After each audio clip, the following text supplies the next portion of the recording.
like anime titties, this is the anime movie for you.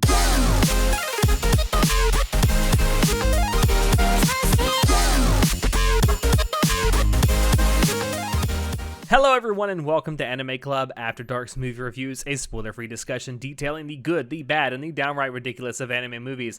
I'm your host Alex, but you can call me Senpai, and tonight I am joined by our czar of source material, John. It's almost like you forgot what my title was there for a second, you know? I was trying to do dramatic pauses. I don't know why I just tried to do that, but I was. Well, it didn't turn out very good. Maybe because I don't appear very often anymore, but hello guys, I'm still here. Yeah. Hey, you're busy behind the scenes. People might not realize just how much you do behind the scenes, like especially with the audio editing. Yeah. It's kind of like that in in any company you work for at any type of job, right? The people working in the background to make sure that the upfront is up and running and everything on your day-to-day is running. Like, there's a lot of work that actually goes into a lot of things that happen around every day. And the people who work on back-end stuff, they're the supporting, spine, and no one knows that. Yeah, you never see them. But it's always good to have you on, and thank you for all the audio editing you do for us. Yeah. We love you, John. Oh, yeah. Hey, so we just recorded this, and you have 48 hours to get us the next episode out. Like, all right, bet. Let's go.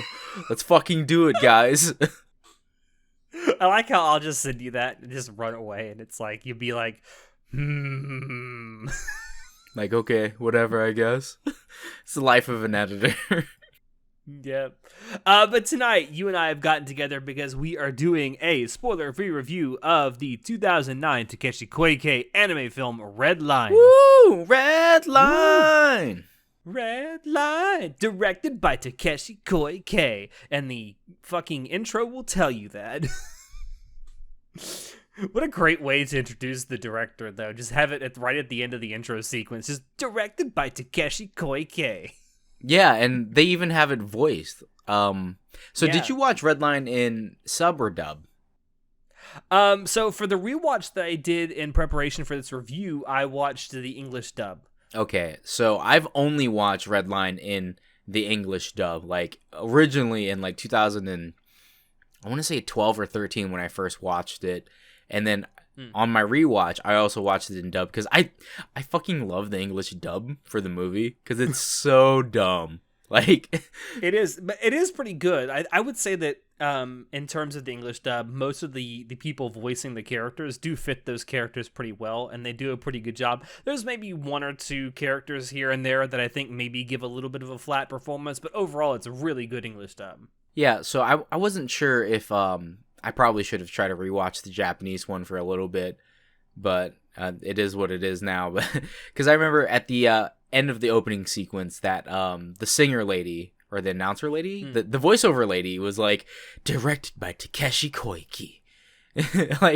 What? That's so rare of a thing to happen, right? But, I mean, yeah. I feel like having that voiceover lady say that at the end of the opening sequence fit perfectly with the theme of or not really the theme, but with the theme? No, I don't want to say what is the word I'm looking for here? The aesthetic. The aesthetic. Thank you so much. It fits really well with the aesthetic of the entire fucking movie. But yeah, so obviously, as the film itself will tell you straight up, yes, this was directed by Takeshi Koike. It was his directorial debut. Which, hell of a thing to give someone for their directorial debut. A giant hand-drawn mess. The screenplay itself was written by three people: Katsuhito Ishii, Yoji Enokido, and Yoshiki Sakurai. I'm trying to think if there's anything out there that would stick out about these people have written besides Redline. I do know that Enokido did do some of the writing for the Bungo Stray Dogs anime, and he also wrote at least part of the novelization of Fooly Cooly. It took 3 people to write this story. Are you fucking kidding me? Or as the movie puts it, are you shitting me? Are you shitting me? No, literally took 3 people to write this. And That's kind of surprising. Yeah. Sakurai was also the screenwriter of multiple episodes of seasons 1 and 2 of Ghost in the Shell Standalone Complex. Well, so there's that. See, we'll talk about this later about the writing, but I'm surprised that it had 3 people writing the story. Though, now that I think about it, I guess it kind of makes sense because there's like 3 main story elements, I would say, right, to this film. But it looks nice. Yeah. The film itself was produced by Madhouse. Madhouse, I would say, at the time was probably at their prime or nearing their prime. This was, pre-modern Madhouse, which seems to have lost most of its staff. Yeah, unfortunately. Yeah, and before we got multiple seasons of Overlord showing us exactly why Madhouse shouldn't do multiple seasons of anime. Yeah, well, season 4 is still coming out, and I don't really care because I get more Overlord, so... Yeah. The Redline was first screened. This was actually something I didn't know before I went in and researched this. It was first screened at the Locarno Film Festival in Switzerland on August 14th, 2009. And in fact, it was screened in multiple countries around the world throughout 2009 and early 2010. And it didn't actually release in Japan until October 9th of 2010. In fact, it was one of the last countries that the film debuted in, surprisingly. That's really weird, but I guess it's very weird.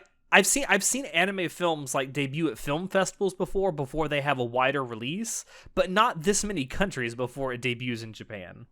That's probably because Redline isn't very Japanese, so I don't think they thought the domestic market would be great, right? Well, they were absolutely right about that because it was made on a budget of around $30 million US, not adjusted for inflation, and only made back about $8.2 million of those dollars. Yeah, this is your classic.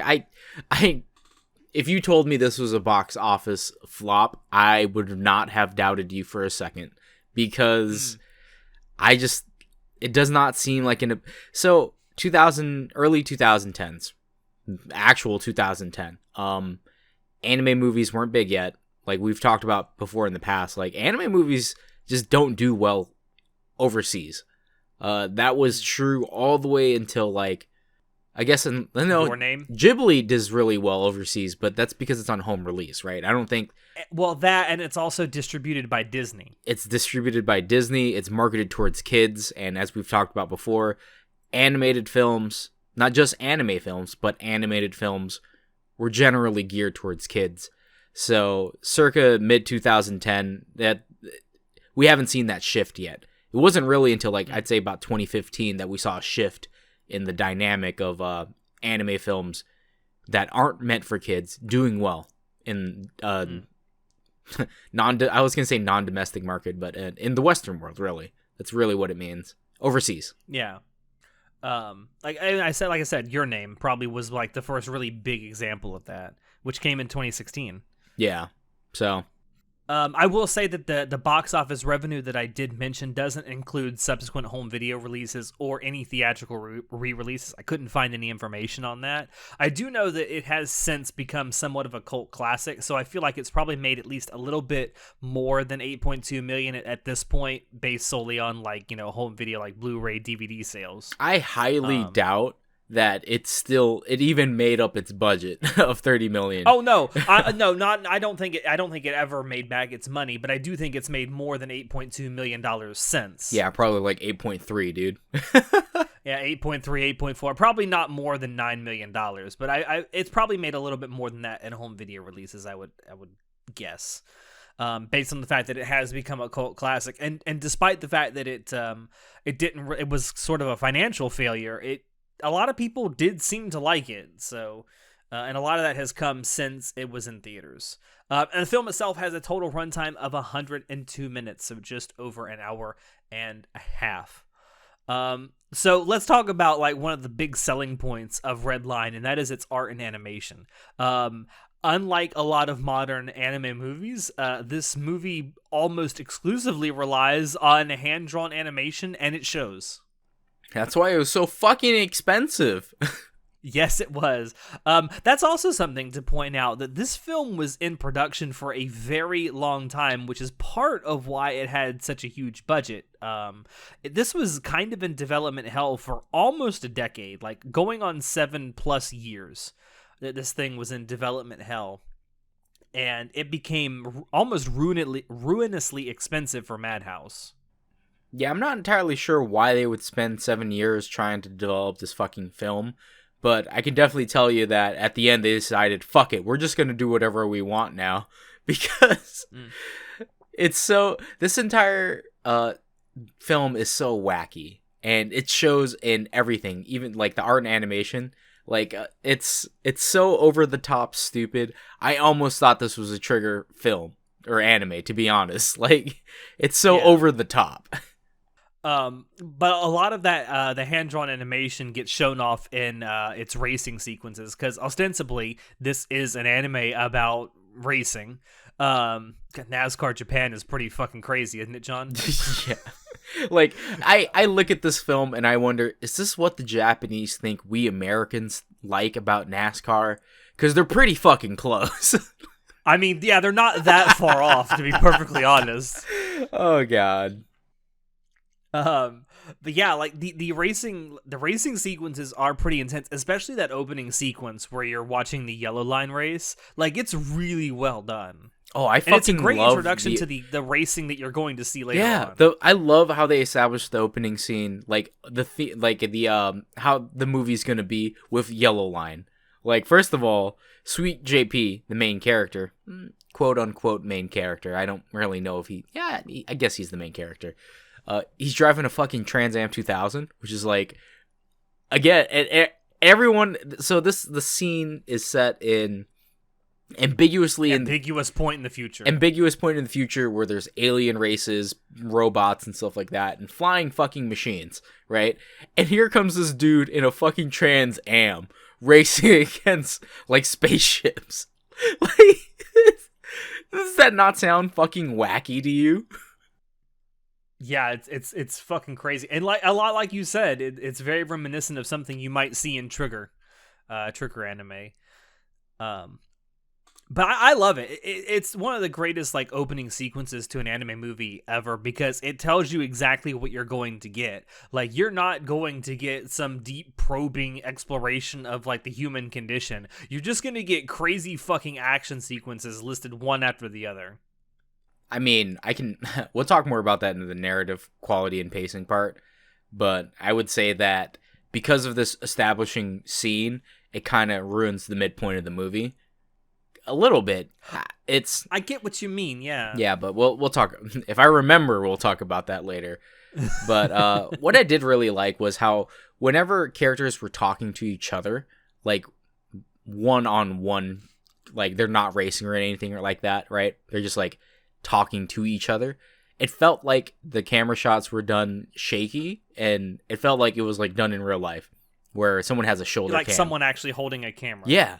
And I was just like, that's a weird thing to do when you're doing anime, especially when you're not doing like POV anime stuff, right?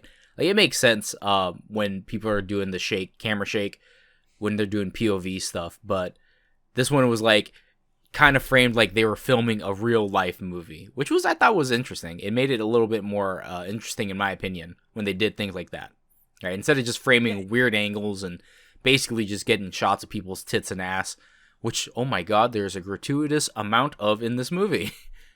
Yes, there are. There, like, if you like anime titties, this is the anime movie for you, because there are uncensored, like, flopped out anime titties, and it's nice. There's only one pair of uncensored titties in the movie, to be honest. And they're nice. Yeah, I mean, I definitely didn't expect to see nudity in the movie when I first watched it, because I guess at the time, my exposure to Japanese media was that unless it was hentai, you would never see anything like close to like tits. You'd see like god rays and stuff. You wouldn't see the fucking nips, is what I'm saying. Yeah, you'd see like the steam, like the sensor steam, or like yeah, like you said, the god rays that would come down and censor, or like someone holding their arm over, but you never actually see the nipples. Yeah, so that was kind of weird. Was this rated R? This had to have been rated R, right? I believe the movie, yes, was rated R in the U.S. Or Peggy 18 for any of you non-Americans out there. I don't. I'm looking on the Wikipedia page and I can't actually see any rating information. So I don't actually know. I would assume it was rated R though, for theatrical releases. And whatever equivalent that is overseas, outside of the U.S. Because I'm pretty sure people don't use same MPAA. Is that what we have? Yeah, MPA. Yeah, I don't know what the equivalent is in every single country out there, but yeah, I think in the U.S. at least the theatrical release was rated R. It had to have been. There was tits. Yeah, but there were titties in there, so it had, and they say fuck. Yeah, they curse quite a lot. And can we talk about the voice acting for just a tiny bit? Sure, because I was going to bring up the OST here in just a second anyway, so that's a good segue into it. I fucking love the English voice acting in this movie because the movie is so fucking goofy. All the characters all the English voice actors really lean into their roles. Like Sweet JP, the main character, Frisbee, the old man, Sonashi, all the characters, they lean into their roles, and I fucking love it. Like General Volton at one point was like, I need you to stop playing around with those wannabe cosplayers from a fucking bad porno or something. And I'm like, what the fuck? What kind of line? It does seem like to a certain degree they did let the English dub voice actors have a little fun in the recording studio. And it was great, to be honest. It really sold me on the fact that this is just a film that's just meant to be fun. Like, it was so good. I kind of wish I tried to watch it in Japanese a little bit just so I could get a feel for, like, I mean, as if anyone's been around long enough, they know, like 80% to 90% of anime viewers just prefer Japanese audio. I don't know why that is. Yeah. Maybe because we've mentioned it here on this podcast that those of us on the podcast do typically watch Japanese dubs over English dubs, like more often than not. Yeah, I'm definitely part of the Japanese Japanese dub, English sub supremacy, like camp. But that's not to say I don't enjoy English voice acting, because in things like, again, like this film, it's just so wacky that I love it. Right. It's like it's like ghost stories, to be honest. God, at some point we got to do an episode of this podcast dedicated to ghost stories. We really do. Everyone in the anime community knows ghost stories. We don't need to talk about it anymore than it's been memed to death, man. Everyone knows about it. It has. At the very least, I want to host a watch party in our server because God, is it funny. Yeah, and you guys could come, if you join our Discord server, you guys can do our watch-alongs as well. Alex does it at least once a week, I think. Lately it's been that way. Sometimes a couple of times a week. But yeah, like right now we have a watch party going for 86. And it's going pretty good so far. But yeah, at some point I want to do a watch-along for ghost stories, just because the dub is hysterically funny after all these years. But one thing you mentioned, since you mentioned, voice acting, one thing I wanted to bring up was the OST. So the OST is done by James Shimoji. And a lot of the tracks have they lean somewhat heavily into like an EDM aesthetic, and I kind of like it. So I feel like the rise of EDM was generally in this era of time, right? 2009, 2002. Yeah, late 2000s, early 2010s. Yeah. So I feel like that might be it, but I didn't hate it. I actually really enjoyed the soundtrack for this movie. For what it's worth, I wouldn't say it's amazing. Like, it's not. There's nothing, because again, the movie isn't very deep, and there's nothing like tugging at your heartstrings or anything like that. So during the high-paced, high-octane like moments in the movie, like the racing and stuff, it's like, oh yeah, fucking party music, let's fucking go, And then during the softer moments, they're like, yeah, jazz, man. Yeah. I don't know. I kind of liked it. But it's not very deep. None of the tracks really like resonate where that to the point where I need to listen to them outside of the movie. I just thought that, especially during the racing scenes, like that EDM, that like that really complemented a lot of the action you were seeing on screen. Yeah. And again, so like in the very opening sequence with Yellow Line, if you watch the first, I think it lasts like what, 10, 15 minutes, right? Yellow Line. Yeah. If you watch the Yellow Line part, you basically get the gist of the movie. Like that's pretty much. That's how the you're movie. Not wrong. That's how the movie is going to be the entire time. So if you didn't like the first 15 minutes, I'm sorry to say you might not like Redline, but that's okay. It's not supposed to be. Word of the day here is fun. It's a fun film. Yeah. I wouldn't say you have to turn off your brain to enjoy it, like I do for some other shows I like to watch, but this is definitely just something that you watch to fill the time. Yeah. It's not deep, but it is fun. And at least the scoring isn't bad, and the sound effects aren't too bad either. Like, that's one thing. So, a lot of people don't understand. Maybe because I'm an audio guy, I don't really know. But when good audio is good, you don't notice it. When great audio is good, you might notice it. When audio is bad, you will 100% notice it. And it's one of those really, like, shitty things, because it's like, well, you don't want it to be bad, right? But as long as it's not bad, no one's going to fucking care or notice. And even if it's amazing or great, barely any people are going to notice. So that's why, like, at least for the music industry, there's a lot of jobs drying out, and they're going to more of a, well, ask someone on Fiverr to do it for like $50. It's turned into more of a gig industry because of that, and it's a really sad thing. I definitely. Well, it's like I forget who it was. I think it was someone at Rockstar. Funnily enough, that said that the best sound design is the kind you don't notice, because it's again super apparent when you have bad sound design. Like if you had stock, everyone can recognize stock, right? Everyone knows stock sounds. Fucking Halo has stock sounds.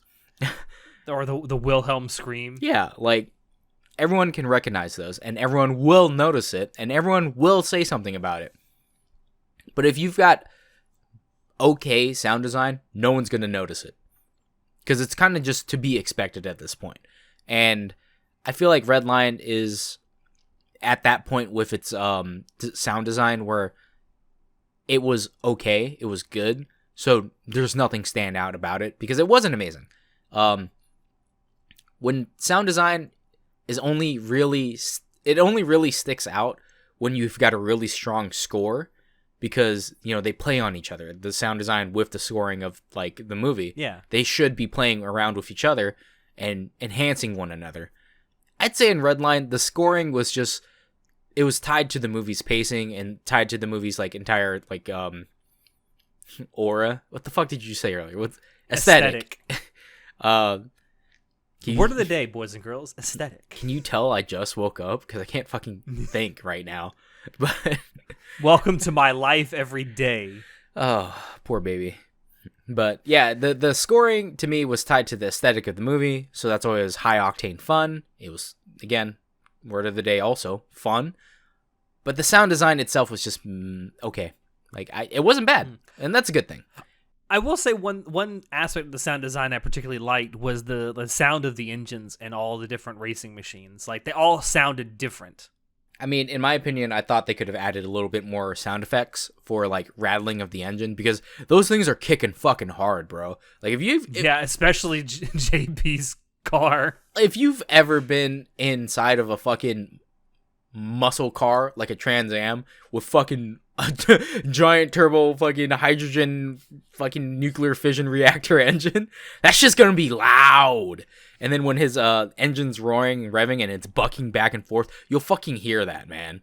Like, it's like it's worth noting that, like, even in real life, most cars that are sitting on their red line are gonna start shaking and rattling and rolling down the road. Yeah, and to me, but that's one of those little things where it's like, it's just because I'm into cars, right? I fix cars. I like racing bikes. I used to be into supercars and racing and stuff like that. I'm not so much into it anymore. It was more of a younger me thing, but I still like cars. I like supercars and stuff still. So I know a little bit about it. And to me, it's like, well, I feel like 80% of your viewership probably don't know anything about cars. So they can get away with it. Plus, it's anime. You know, you've got to suspend your disbelief because again, it's a fucking Trans Am racing against spaceships. And the other vehicles are like futuristic machines that look like they've all been custom made for a purpose. So I mean, they can make whatever sound you really want them to make. Yeah, and they can do whatever they want to do. It's fine. Yeah. However, I just felt like the that part of sound design was lacking. Because to me, I would have liked to have that feedback. And it's one of those things where it would have just enhanced the experience. It wouldn't have made it amazing or like took it over the top. It just would have enhanced it slightly. So I get why you wouldn't want to spend the money on it, because it's like it doesn't really. Because if you don't spend money on it, it doesn't detract from the product. And that's why people don't usually spend money on sound design. Because it's like, well, as long as it doesn't detract from the enjoyment of the viewers or the players, whatever. Because I'm thinking in game terms too. It really doesn't matter. So it depends on how polished of a product you want to ship, right? That's really what, at the end of the day, what it comes down to. And for a great real world example, see Halo 3. And unfortunately, for a lot of companies out there, they care more about profit margins. So why should they spend an extra $500,000 on sound design when if they don't spend it, it's still not going to make the film any more money? Yeah. And it just makes your profit margin that much thinner. Yeah. Because if it doesn't add money and it only takes away money, there's no point to doing it, really. Yeah. So you brought up pacing before in regards to how the score of the movie kind of pushes it along. That's one thing I definitely wanted to talk about. So the first half of this movie is kind of paced like you would think for like your average like action oriented anime movie, and then like by the second or roughly around the second half mark, the fucking pacing takes off like at warp fucking speed. Yeah, because all right, so when you mentioned that this was written by 3 people, I said this was definitely written by 3 people because there's basically 3 sections to this movie, okay? The opening sequence, which establishes like the mood of the movie. Race and like the world that they're like I don't think it's every planet, but a lot of planets have a blue line race, which is like a first chance qualifier. Yellow line is the last chance qualifier, and then like the big championship race is the red line race. Yeah, so that's like the very first scene. Then we have the middle scene, which is basically introduction to each character that's going to be in the race. There's like 8 racers, I believe, or 10 racers.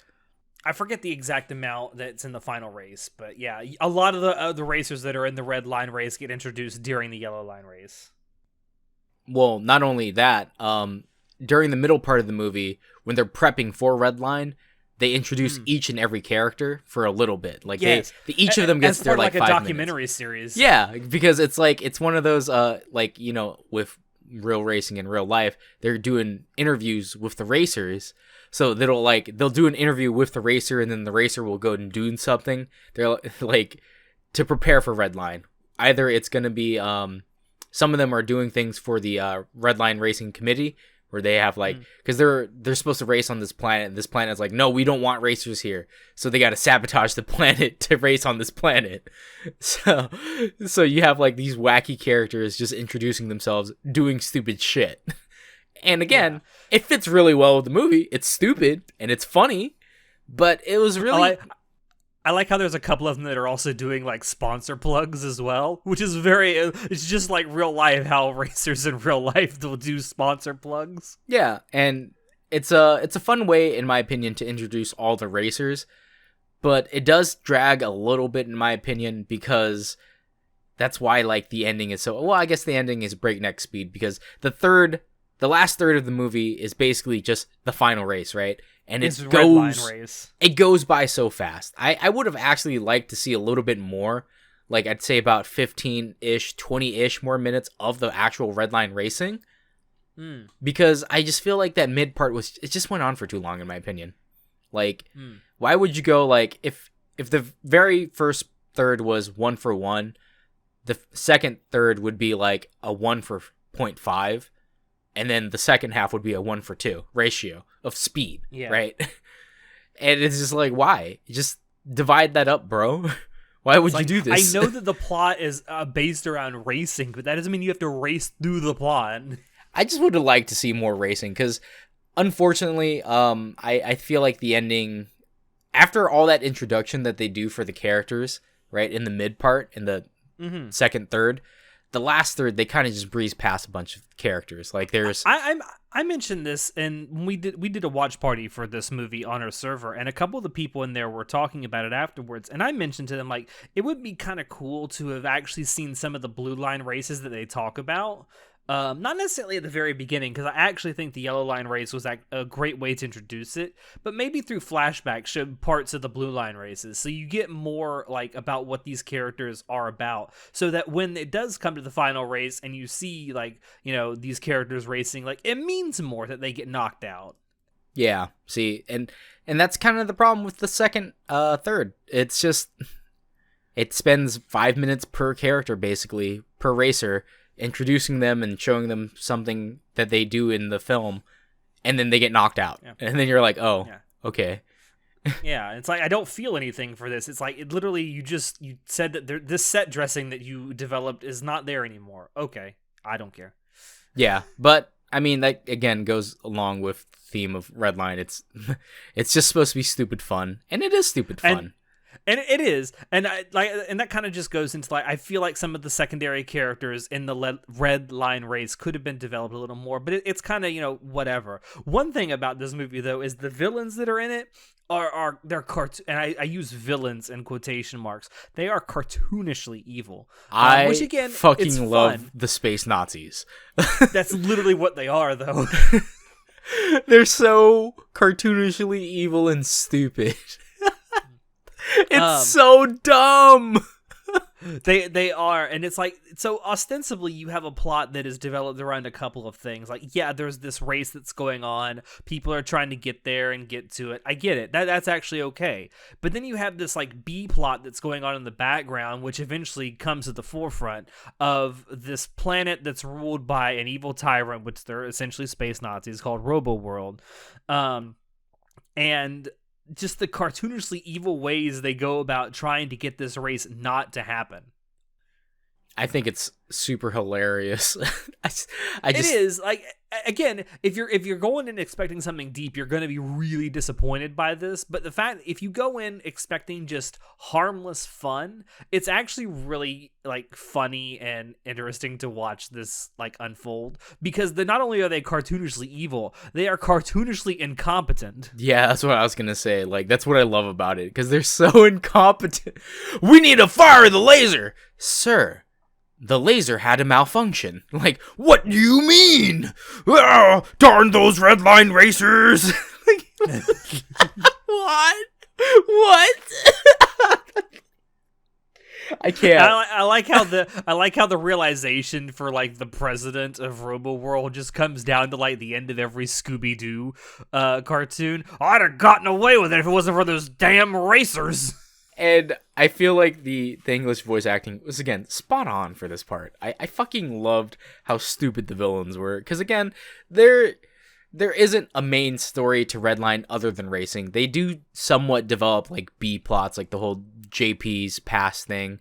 But they never focus on that. And that's what I actually liked about the narrative. Because at the end of the day, Redline leaned full tilt into the whole, we're stupid, it's about racing, just fucking have fun, man. And I did. Yeah. I had a lot of fun watching it. Now, even though it doesn't have a super deep story, you and I have talked about, like, you and I both like cars. We both like racing. I mean, you might not like it as much as I do, or maybe it's something you liked more when you were younger. But I would love to see more about anime about like that were centered around racing, because I think it's a cool concept for a story. And I think you could actually do some really good story stuff based around like motorsports in general.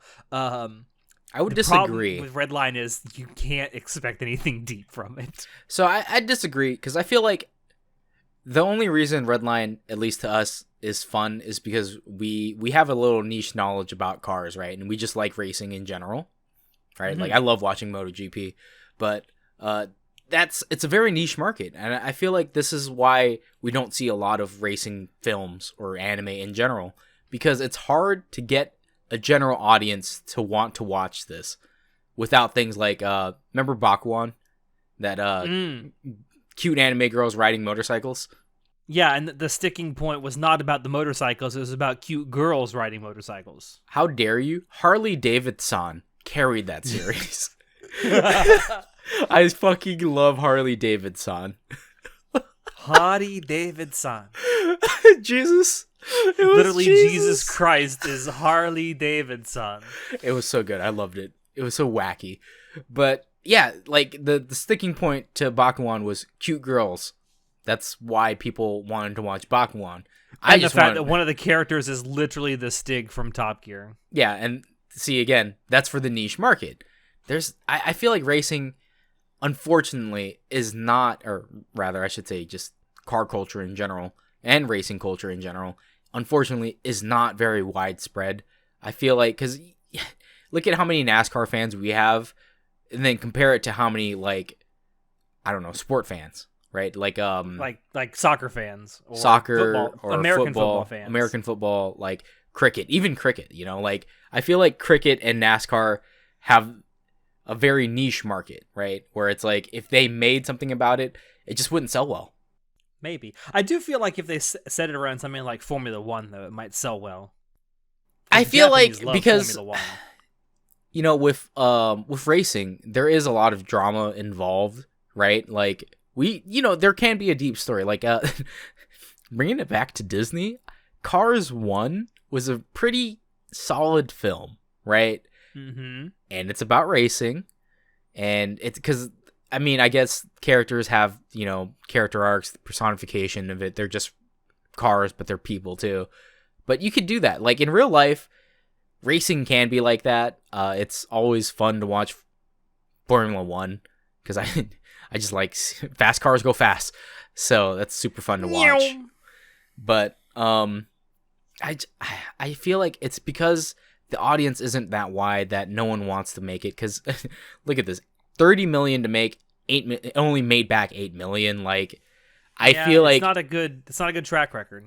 If this was made on a budget of $30 million today, I feel like it'd probably only make back $8 million still. Like maybe because we're further along in the digital age now. If Redline released today, I think it'd be a lot more successful, mainly due to just how stupid and silly it is. I feel like the meme factor could definitely up its value. Like, as much as you JoJo fans hate to admit it, the only reason JoJo's is popular now is because people have been memeing the shit out of it. Oh, no, I'm not afraid to admit that. And in fact, it's the only reason I got into JoJo's in the first place was because of the memes. I mean, because I'd argue that the first 4 parts of JoJo's is Araki trying to establish himself as a writer. Because he changes so much shit between parts 1 through 4. And it really isn't until part 5 that he starts establishing how he wants to write. And he really refines it in like part 6's and I'd say part 7 is better, but I would agree with that, but I'd say maybe part 3 instead of part 4 is where he really started to like establish his writing style. I'd argue that this is why I'm never on the JoJo's podcast with you guys, because I'm just going to sit there and argue with you guys about I know. What does this have to do with Redline though? I know. I don't remember why I was segueing into JoJo's. Oh, the memeability. That's what it was. Yes, the memeability. Because I'd mentioned before we started recording this that I kind of think of Redline the exact same way that I think of a movie like Die Hard. Like I don't get me wrong, I love the movie Die Hard to death. It's the best Christmas movie ever made. Fight me on that shit. But at the end of the day, it's not very deep, but it is fucking fun to watch. I'd argue and it's that memeable. It's memeable at all hell. I'd argue that Jingle All the Way is the best Christmas film of all time. Okay, but both of those are fantastic Christmas movies. I've also been recently on an Arnold Schwarzenegger kick where I was just like rewatching all his old films, and I'm just like, they're so stupid and I love them. Kindergarten Cop. Who is your daddy and what does he do? It's so bad. Anyway, when are we getting a Terminator anime? I want to see a Terminator anime. Oh my god. Please. And we can get Sakura Miko to voice the Terminator. Please. That'd be amazing. I'll be back. Da da dun da da. Da da dun da da. But yeah, I'd say that to wrap up Redline, because there really isn't much to talk about, right? Because again, because it's not deep. It's not very deep, and to me, Redline is very mid, and that's a very unfortunate thing because, like I was talking about before we started, we were talking for like an hour because I just woke up and I was super groggy, and I was like, all right, I gotta try to wake up for this fucking turn on the personality, put on the mask, you know. Unfortunately, I don't have this high energy all the time, so I was spending an hour, and we were just talking about it, and as I was saying, I wish this film was a little bit better, because in a 1 to 10 scale, 7, 8, 9, 10 actually has good meaning. Like 7 means it's a good film. I remember it. I liked some things about it. 8 is a great film. There's a lot I like about it. 9 is like, oh, it was a fucking amazing film. And 10 is like perfect, right? That, to me, 10s don't ever exist, but I'm told I have too high. It's as close to perfect as you can get. Basically, 9 to me is basically a 10 out of 10, because if I give you a 9 out of 10, it means I enjoyed your shit so much, I'm going to rewatch this forever, right? 10 out of 10, there's no such thing as a perfect film in my mind, but that's because I'm a cynical guy. No, I agree with you. I don't think there's a such thing as a perfect work of fiction, period. And then we have like the bottom tier, right? 1, 2s, and 3. I will always remember 1, 2s, and 3s. A 1 out of 10 film is so fucking bad that I will remember that for the rest of my life, because it wasted my time and it's mentally scarred me, right? And I feel the same way about 2s and 3s. 2s and 3s are more of like, they could be, usually 2 is like, it's bad, but it has some redeeming qualities. 3 is usually, it's super bad, but also I enjoyed it. Like, it was so stupid that I enjoyed it. You know, it was so bad it's good, right? Would that be an anime where, like, for example, everything about it was bad, but the soundtrack was an absolute banger? No, unfortunately, that'd be probably a mid anime, which is a very sad thing, because low tier anime, high tier anime, memorable is the thing, right? Mid tier anime, 4, 5s, and 6s, I hate to say it, but Redline to me, it's a 6 out of 10 movie. Like, as much as I enjoyed it and I think it's fun, it's not very memorable. Like, Redline's one of those movies that you watch and you're like, oh yeah, that was alright. Like, it was stupid, but I don't remember anything about it other than the stupid moments, right?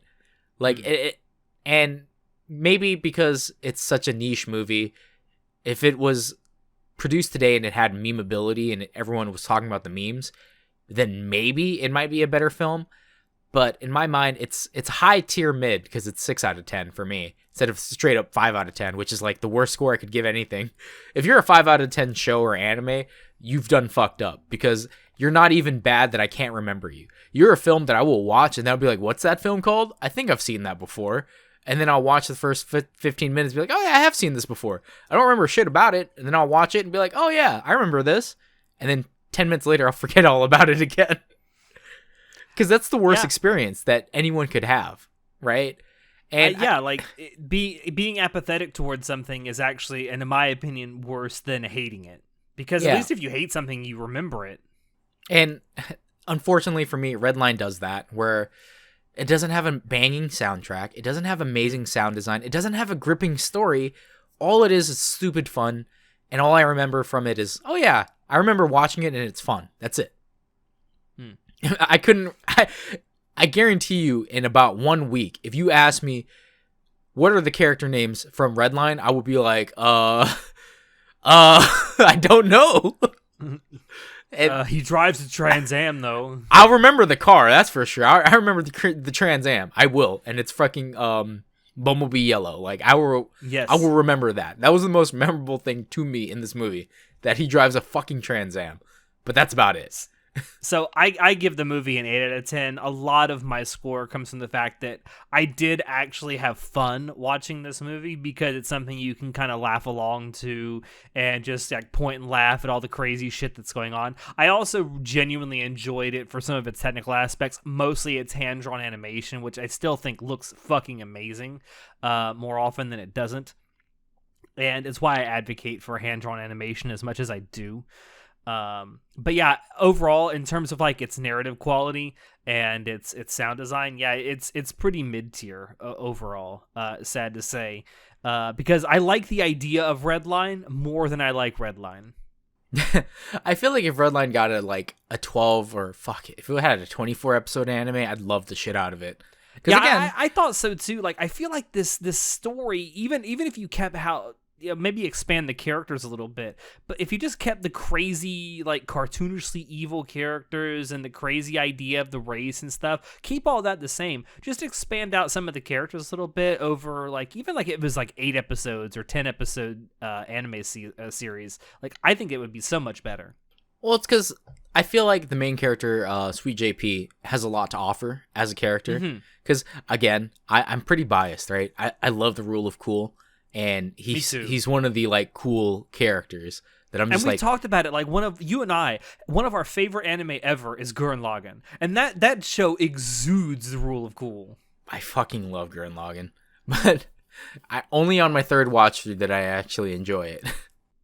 But yeah, I mean, it's a shame because I feel like it could have been better than it is. It's still like technically a well-produced anime, and something I think that if you're just out there looking for an anime movie to watch, pop it in. It's a good way to spend like an hour and a half plus. Yeah, unfortunately, especially if you're just wanting to put something on in the background. Unfortunately, it's just one of those animes where it's like if you don't watch it, you're not missing out on much. Like I don't think you're missing out on anything if you don't watch Redline, guys, but. If you want some high-octane, stupid fun, go ahead and watch it. Indeed. So that's it for this movie review. So to wrap this up, our next movie review is one that's chosen by John. John, what are we reviewing next time?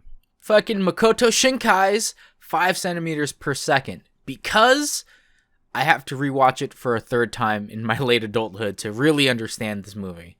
Because this movie works in 3 stages. Well, hopefully not late adulthood. Hopefully you have many more years to live. Honestly speaking, I just didn't want to do Your Name because I feel like... Even though people in our Discord server were pressuring you to do it. They were trying to bully you into making it Your Name. They were trying to bully me into doing it to make it Your Name, and I was just like, no, I'd rather watch a better Makoto Shinkai film. Oh... There's a little sneak peek into what I think about Your Name, guys. Hot take incoming. Like people were like, they were trying to bully you into doing Your Name, and you're like, Daga kotowaru. I refuse. But yeah, the next movie review will be Makoto Shinkai's 5 centimeters per second. So prepare to cry. But that's it. That is our review for Takeshi Koike's Redline. Thank you out there for dropping in to listen to us. Check the description below to find links to Anime Club After Dark on Twitch, on social media, and on Discord. Do check out our merch store. Any purchases you make there do really, really help us out. With that, I have been your host, Alex, and I will see you next time. Say goodnight, John. What? We're still recording? Oh, jeez. Don't even fucking play about that shit. Oh my god, as many times as we've fucked up with our recordings near the end, please no. Good night.